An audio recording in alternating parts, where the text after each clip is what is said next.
ಅರೆ ವಾ, ಯಾವ ಥರ ಗರಿಗರಿಯಾಗಿ ಪೂರಿ ರೆಡಿಯಾಗಿದೆ ಅಂತ ನೋಡ್ತಾ ಇದ್ದೀರಲ್ಲ.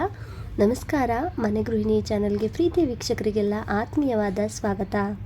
ಇವತ್ತಿನ ರೆಸಿಪಿ ವಿಡಿಯೋದಲ್ಲಿ ಎಲ್ಲರಿಗೂ ಪ್ರಿಯವಾಗುವಂತಹ ಪಾನಿಪೂರಿ ರೆಸಿಪಿಯನ್ನು ಮಾಡಿ ತೋರಿಸ್ತಾ ಇದ್ದೀನಿ.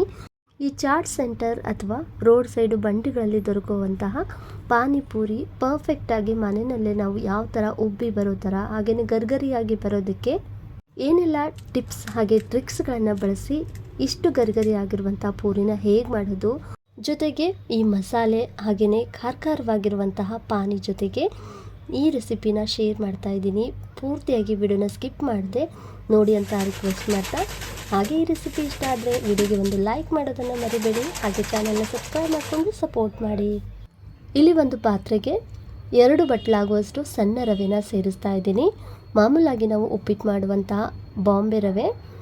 ಇದಕ್ಕೆ ಒಂದು 5 ಚಮಚ ಆಗುವಷ್ಟು ಮೈದಾ ಹಿಟ್ಟನ್ನು ಸೇರಿಸ್ತಾ ಇದ್ದೀನಿ.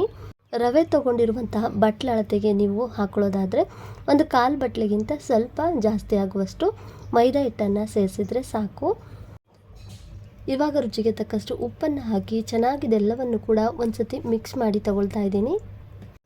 ಇವಾಗ ಮುಖ್ಯವಾಗಿ ಹಿಟ್ಟು ಕಲಿಸೋದಕ್ಕೆ ನಾನಿಲ್ಲಿ ಸ್ವಲ್ಪ ಚೆನ್ನಾಗಿ ಕಾದಿರುವಂಥ ನೀರನ್ನು ಸೇರಿಸ್ತಾ ಈ ಒಂದು ಹಿಟ್ಟನ್ನು ರೆಡಿ ಮಾಡ್ಕೊಳ್ತಾ ಇದ್ದೀನಿ.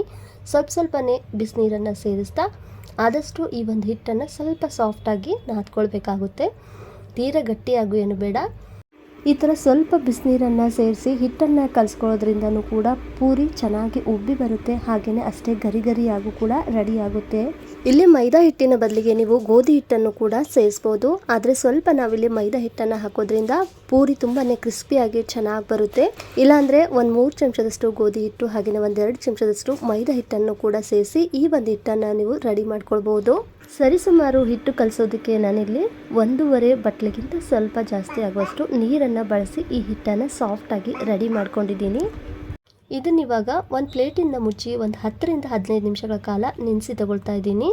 ಅಷ್ಟರಲ್ಲಿ ಇಲ್ಲಿ ಪೂರಿಗೆ ಬೇಕಾಗುವಂಥ ಮಸಾಲೆ ಕೂಡ ರೆಡಿ ಮಾಡ್ಕೊಳ್ಳೋದಕ್ಕೆ ಕುಕ್ಕರ್ಗೆ 2 ಬಟ್ಲಾಗುವಷ್ಟು ಹಸಿ ಬಟಾಣಿ ಕಾಳು ಹಾಗೆಯೇ 1 ಮೀಡಿಯಂ ಸೈಜ್ ಇರುವಂಥ ಆಲೂಗೆಡ್ಡೆ ಕಟ್ ಮಾಡಿ ನೀರು ಹಾಕಿ ಮೀಡಿಯಂ ಫ್ಲೇಮ್ನಲ್ಲಿ 3 ರಿಂದ 4 ವಿಜಲ್ ಬರೋವರೆಗೂ ಇದನ್ನು ಚೆನ್ನಾಗಿ ಬೇಯಿಸಿ ತಗೊಳ್ತಾ ಇದ್ದೀನಿ.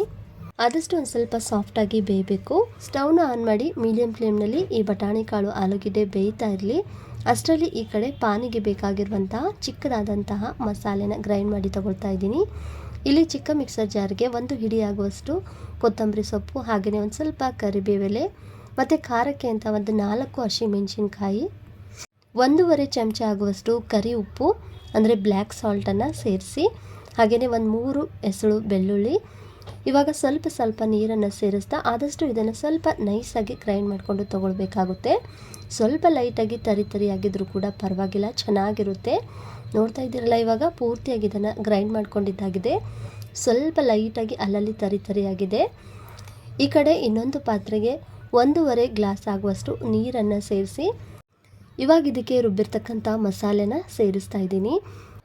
ಪಾನಿ ಅಂದ್ರೇ ಸ್ವಲ್ಪ ಉಪ್ಪು ಹುಳಿ ಖಾರವಾಗಿದ್ರೇ ಚೆನ್ನಾಗಿರುತ್ತೆ. ಇವಾಗ ಇದಕ್ಕೆ ಇನ್ನೂ ನಾನಿಲ್ಲಿ ಹುಳಿನ ಸೇರಿಸಿಲ್ಲ. ಈ ರುಬ್ಬಿರ್ತಕ್ಕಂಥ ಮಿಶ್ರಣ ಚೆನ್ನಾಗಿ ಒಂದ್ಸತಿ ನೀರಿನಲ್ಲಿ ಮಿಕ್ಸ್ ಮಾಡ್ಕೊಂಡಾದ್ಮೇಲೆ 1 ಚಮಚ ಆಗುವಷ್ಟು ಚಾಟ್ ಮಸಾಲೆ, ಮುಖ್ಯವಾಗಿ ಹುಳಿಗೋಸ್ಕರ ಅಂತ ನಾನಿಲ್ಲಿ ಒಂದು 1/4 ಚಮಚ ಆಗುವಷ್ಟು ಸಿಟ್ರಿಕ್ ಆ್ಯಸಿಡನ್ನು ತಗೊಂಡಿದ್ದೀನಿ. ಇದು ನಿಂಬೆಹಣ್ಣಿನ ಹುಳಿ ಅಂತಲೇ ಹೇಳ್ತಾರೆ.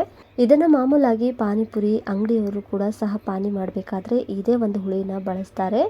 ಇದಿಲ್ಲ ಅಂದರೆ ನೀವು ಹುಣಸೆ ಹಣ್ಣಿನ ರಸ ಅಥವಾ ನಿಂಬೆಹಣ್ಣಿನ ರಸನೂ ಕೂಡ ಸೇರಿಸಿ ಚೆನ್ನಾಗಿ ಇದನ್ನು ಮಿಕ್ಸ್ ಮಾಡಿಕೊಂಡು ತಗೊಳ್ಬೋದು.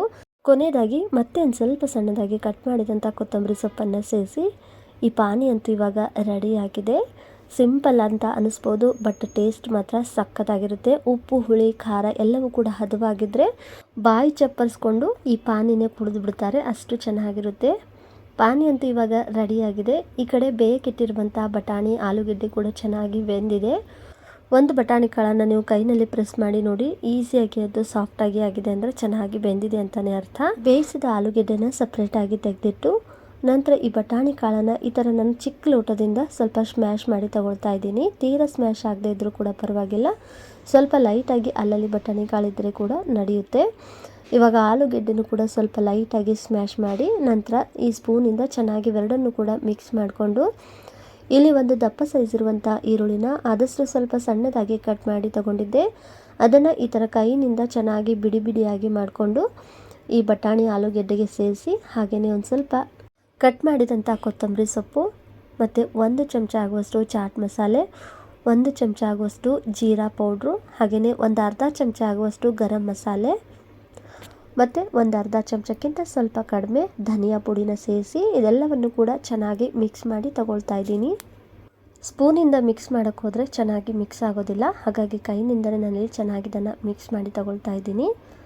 ನೋಡಿ, ಇವಾಗ ಪೂರ್ತಿಯಾಗಿ ಮಿಕ್ಸ್ ಮಾಡ್ಕೊಂಡಾದಮೇಲೆ ಈ ಒಂದು ಮಿಶ್ರಣದಿಂದ ಸ್ವಲ್ಪ ನಾನಿಲ್ಲಿ ಬಟ್ಲಲ್ಲಿ ತೆಗೆದಿಟ್ಕೊಳ್ತಾ ಇದ್ದೀನಿ. ಯಾಕಂದರೆ ಇದಕ್ಕೆ ನಾನು ಖಾರ ಸೇರಿಸಿಲ್ಲ, ನನ್ನ ಮಗನಿಗೆ ಅಂತ ಸ್ವಲ್ಪ ಸಪ್ಪೆಯಾಗಿ ತೆಗೆದಿಟ್ಟು ಇನ್ನುಳಿದಂಥ ಮಸಾಲೆಗೆ ಒಂದು ಅರ್ಧ ಚಮಚ ಆಗುವಷ್ಟು ಅಚ್ಚ ಖಾರದ ಪುಡಿನ ಸೇರಿಸಿ ಚೆನ್ನಾಗಿ ಇದನ್ನು ಮಿಕ್ಸ್ ಮಾಡಿಕೊಂಡು ಜೊತೆಗೆ ಇವಾಗ 1-2 ಚಮಚ ಆಗುವಷ್ಟು ರೆಡಿ ಮಾಡಿದಂಥ ಪಾನಿನೂ ಕೂಡ ಸೇರಿಸಿ ಮತ್ತೆ ಇದನ್ನು ಚೆನ್ನಾಗಿ ಒಂದ್ಸತಿ ಮಿಕ್ಸ್ ಮಾಡಿಕೊಂಡ್ರೆ ಸಾಕು.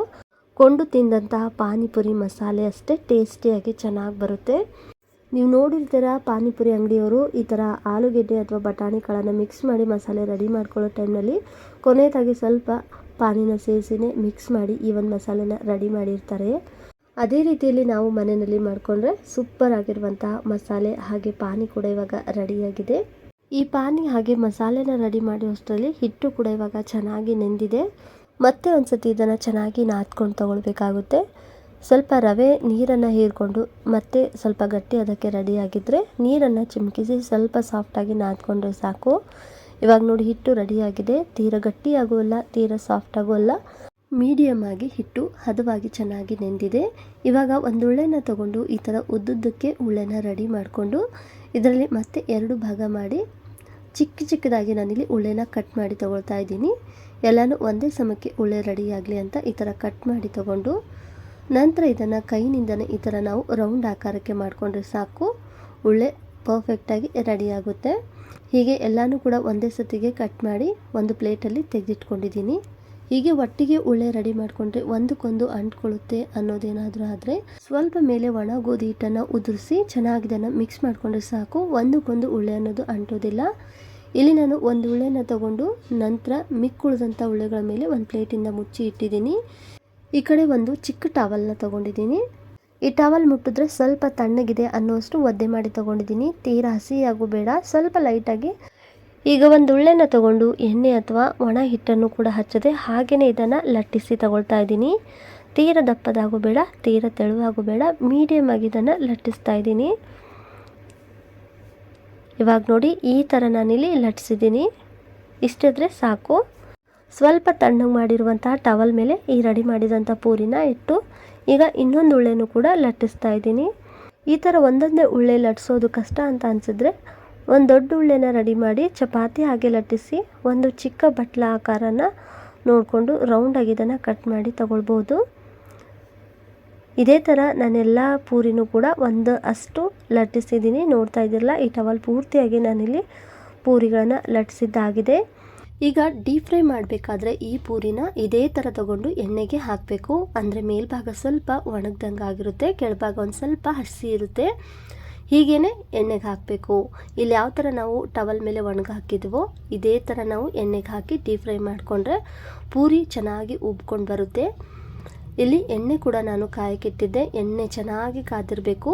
ಗ್ಯಾಸನ್ನು ಒಂದು ಸ್ವಲ್ಪ ಮೀಡಿಯಮ್ ಉರಿಗಿಂತ ಜಾಸ್ತಿ ಉರಿನಲ್ಲಿಟ್ಟು ಒಂದೊಂದೇ ಪೂರಿನ ಸೇರಿಸ್ತಾ ಈ ಥರ ಸ್ವಲ್ಪ ಜಾರ್ನಿಂದ ಪ್ರೆಸ್ ಮಾಡಿದ್ರೆ ಸಾಕು. ಚೆನ್ನಾಗಿ ಈ ಥರ ಉಬ್ಬಿ ಬಂದಿದೆ ಅಂದಾಗ ಮತ್ತೆ ಇನ್ನೊಂದು ಪೂರಿನೂ ಸೇರಿಸಿ ಇದೇ ಥರ ಒಂದು ಪ್ರೊಸೀಜರ್ ಮಾಡಿದ್ರೆ ಸಾಕು. ಪ್ರತಿ ಪೂರಿನೂ ಕೂಡ ಉಬ್ಬಿ ಬರುತ್ತೆ. ಎಲ್ಲನೂ ಕೂಡ ನಾವು ಒಟ್ಟಿಗೆ ಸೇರಿಸಿ ಡೀಪ್ ಫ್ರೈ ಮಾಡೋಕ್ಕೆ ಹೋದರೆ ಒಂದು ಪೂರಿ ಉಬ್ಬುತ್ತೆ, ಇನ್ನೊಂದು ಪೂರಿ ಉಬ್ಬೋದಿಲ್ಲ, ಹಾಗಾಗ್ಬಿಡುತ್ತೆ.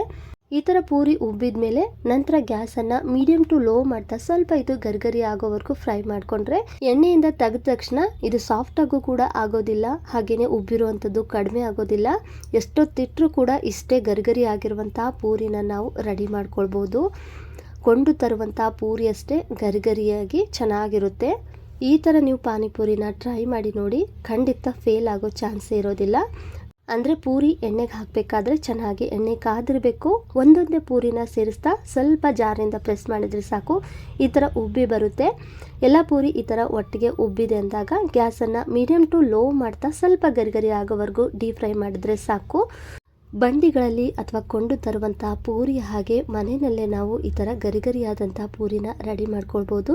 ಸ್ವಲ್ಪ ಈ ಥರ ನಾವು ಲೈಟಾಗಿ ಹೊಂಬಣ್ಣದ ಕಲರ್ ಬರೋವರೆಗೂ ಡೀಪ್ ಫ್ರೈ ಮಾಡಿದ್ರೆ ಸಾಕು, ಟೇಸ್ಟು ಅದ್ಭುತವಾಗಿರುತ್ತೆ. ನೋಡಿ, ಎಲ್ಲ ಪೂರಿಗಳನ್ನು ಕೂಡ ನಾನಿಲ್ಲಿ ಡೀಪ್ ಫ್ರೈ ಮಾಡ್ಕೊಂಡಿದ್ದಾಗಿದೆ. ಸೌಂಡ್ ಕೇಳ್ತಾ ಇದ್ದೀರಲ್ಲ ಯಾವ ಥರ ಗರ್ಗರಿಯಾಗಿ ರೆಡಿಯಾಗಿವೆ ಅಂತ. ನೀವು ತಕ್ಷಣಕ್ಕೆ ಎಣ್ಣೆಯಿಂದ ತೆಗೆದಾಗ ಎಣ್ಣೆ ಜಾಸ್ತಿ ಹೀರ್ಕೊಂಡಿದೆ ಅಂತ ಅನಿಸ್ಬೋದು, ಆದರೆ ಸ್ವಲ್ಪ ಹೊತ್ತು ಬಿಟ್ಟು ನೋಡಿ, ಎಣ್ಣೆ ಅನ್ನೋಂಥದ್ದು ಹೀರ್ಕೊಂಡಿರೋಲ್ಲ ಜಾಸ್ತಿ. ಇವಾಗ ನೋಡ್ತಾ ಇದ್ದೀರಲ್ಲ ಯಾವ ಥರ ಗರಿಗರಿಯಾಗಿ ಬಂದಿದೆ ಅಂತ. ಹಾಗೆಯೇ ಈ ಪೂರಿಗಳನ್ನು ನೀವು 15ರಿಂದ 20 ದಿನಗಳವರೆಗೆ ಸ್ಟೋರ್ ಮಾಡಿ ಕೂಡ ಇಟ್ಟು ತಿನ್ಬೋದು.